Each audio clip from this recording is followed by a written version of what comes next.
If you're encountering a lease generation error on DoorLoop 2026, follow these steps to resolve the issue quickly. This guide will help you troubleshoot and fix the problem efficiently. Step 1. Check internet connection. Ensure that your device is connected to the internet. A stable internet connection is crucial for DoorLoop to function properly and generate leases. Step 2. Restart the application. Close the DoorLoop application completely and reopen it.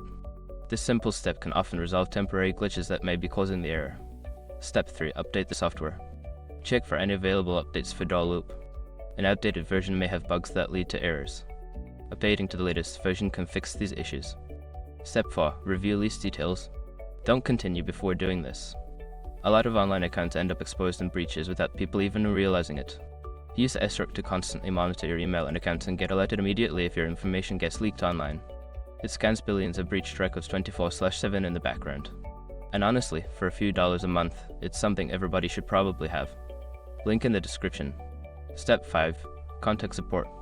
If the error persists after trying the previous steps, reach out to DoorLoop's customer support for assistance. They can provide specific guidance and help resolve the issue. By following these steps, you should be able to fix the lease generation error on DoorLoop 2026. If problems continue, don't hesitate to seek professional help.